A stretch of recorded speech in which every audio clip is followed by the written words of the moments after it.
मुल्क भर में यौम पाकिस्तान रिवायती जोशो जज्बे से मनाया जा रहा है। दिन के आगाज़ में तोपों की सलामी दी गई। मुल्क भर में परचम कुशाई की तकरीबात सादगी से होंगी।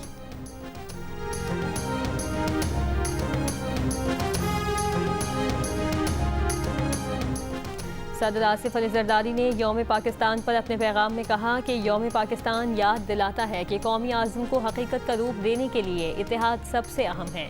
वज़ीर आज़म ने यौम पाकिस्तान के मौके पर अपने पैगाम में मशरिक़े वुस्ता की कशीदगी पर गहरी तशवीश का इज़हार किया। कहा, पाकिस्तान बतौर जिम्मेदार रियासत मतवाज़न और फ़ाल सिफारतकारी जारी रखे हुए है।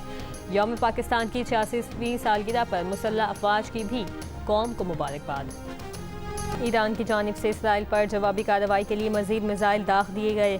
इसराइली मीडिया के मुताबिक इसराइल का फ़ज़ाई दफ़ाई निज़ाम ईरानी मिसाइलों को रोकने में नाकाम रहा। मुख्तलिफ इसराइली इलाकों में ईरानी मिसाइल गिरने से गाड़ियों और घरों को नुकसान पहुँचा। ईरान के पास दौरान इनकलाब ने अमरीका को वार्निंग भी दी कि तवानाई तनसीबात पर हमला किया तो अबनाए होर्मुज़ को मुकम्मल बंद कर दिया जाएगा। इससे पहले ईरान ने अपनी एटमी तनसीबात नेतन्स पर अमरीकी और इसराइली हमलों के जवाब में इसराइल के एटमी मरकज़ डेमोना और अराद पर हमले किए थे। मिसाइल से ये हमले किए गए। इसराइल ने 180 अफराद के ज़ख्मी होने की तस्दीक की। इसराइली मीडिया 6 अफराद की हलाकत की तस्दीक भी कर चुका।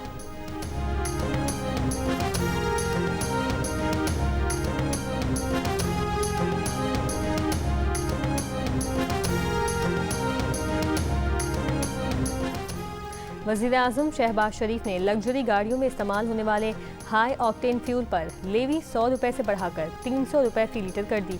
वीडियो लिंक इजलास में फैसला। वज़ीर आज़म ऑफिस के मुताबिक निचले और दरमियाने तबके के ज़रिए इस्तेमाल आम गाड़ियों में इस्तेमाल होने वाले ईंधन की कीमतें नहीं बढ़ाई गईं। सिर्फ लग्जरी गाड़ियों में इस्तेमाल होने वाले हाई ऑक्टेन फ्यूल की कीमत बढ़ाई गई। रेगुलर पेट्रोल पर पुरानी कीमत ही मिलेगी।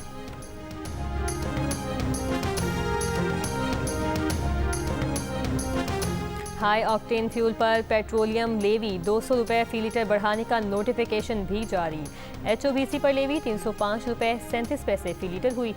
पहले HOBC पर लेवी 105 रुपये 37 पैसे फ़ी लीटर थी। मुल्क में HOBC की नई कीमत 535 रुपये हो गई। नई कीमत फौरी नाफिज अमल होगी। आलमी मंडी में खाम तेल की कीमतों में इजाफा। अमरीकी खाम तेल की फ़ी बैरल कीमत $100 से बढ़ गई। ब्रेंट खाम तेल की कीमत $113 फ़ी बैरल से बढ़ गई। बरतानवी वज़ीर आज़म केयर स्टारमर की अम्मी के साथ डोनाल्ड ट्रंप से गुफ्तगू। डाउनिंग स्ट्रीट के मुताबिक दोनों रहनुमाओं ने मशरिक़ वुस्ता की मौजूदा सूरत हाल पर तबादला ख्याल किया। आलमी शिपिंग दोबारा शुरू करने के लिए अपना होर्मुज़ खोलने पर भी गुफ्तगू।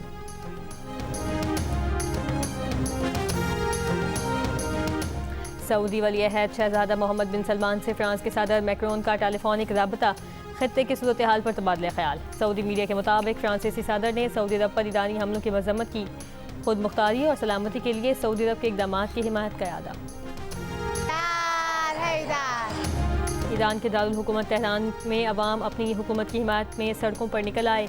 अवाम के हुकूमत के हक में नारे।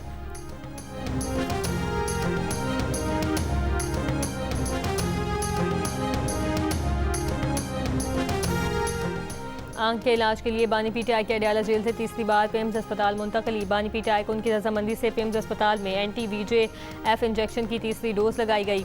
ऑपरेशन थिएटर में तमाम एहतियाती तदाबीर और प्रोटोकॉल पर अमल किया गया। पिम्स के मेडिकल बोर्ड ने बानी पीटीआई की बनाई को तसल्ली बख्श करार दिया। इंजेक्शन लगने के बाद बानी पीटीआई को अस्पताल से दोबारा जेल मुंतकिल किया गया।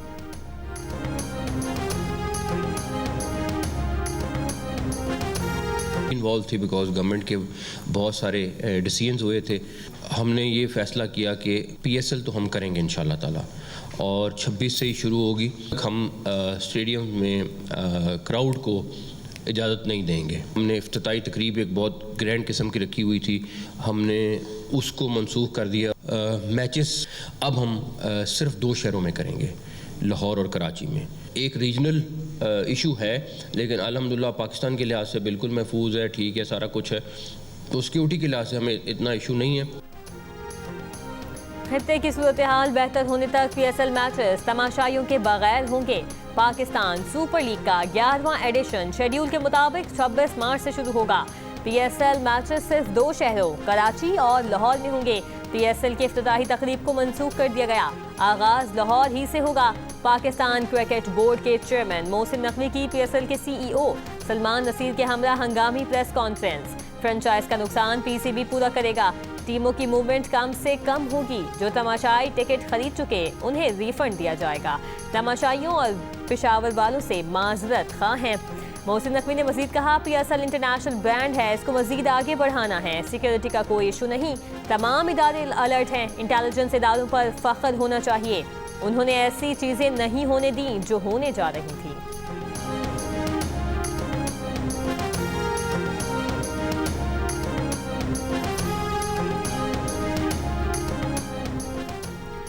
वज़ीर ख़ारजा इसहाक़ डार की मिस्री वज़ीर ख़ारजा डॉक्टर अबुल आती से टेलीफोनिक गुफ्तगू। दफ्तर ख़ारजा के मुताबिक गुफ्तगू में ख़ित्ते की बदलती सूरत हाल पर तबादला ख्याल किया गया।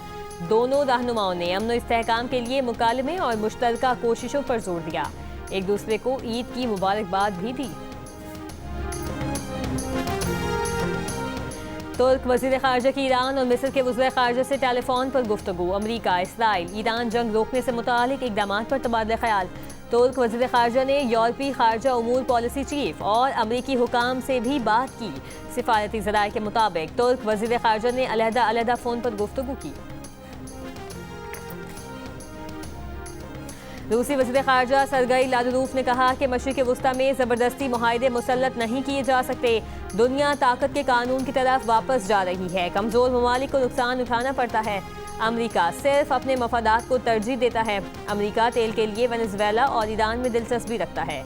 यूरोप को सस्ती तवानाई से महरूम किया जा रहा है। ईरान पर इसराइली और अमरीकी जंग से दुनिया की 20 बड़ी एयरलाइंस को $53 अरब का नुकसान। जंग ने खलीज के हवाई अड्डों और परवाजों को मुतासिर किया।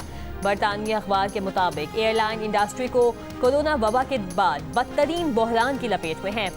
जंग के सबब एयरलाइंस के लिए ईंधन की मुमकिना किल्लत का खतरा भी है। जंग के बाद से जेट फ्यूल की कीमत दुगनी हो चुकी है।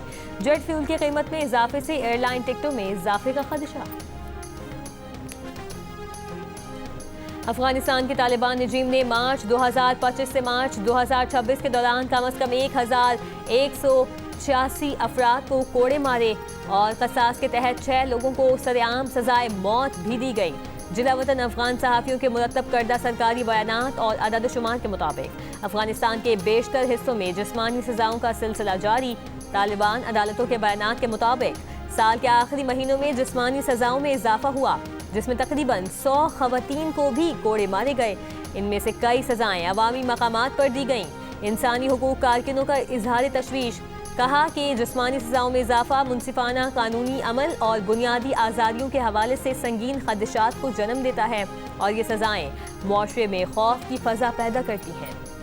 और सऊदी वज़ारत हज उम्रा ने कहा कि उम्रा ज़ायरीन वीज़े की मियाद ख़त्म होने से कबल वतन रवाना हो जाएं। तमाम उम्रा वीज़ा होल्डर 18 अप्रैल तक सऊदी अरब से चले जाएं। खिलाफ वर्जी के मुर्तकिब अफराद पर कैद और जुर्माना आयद किया जाएगा।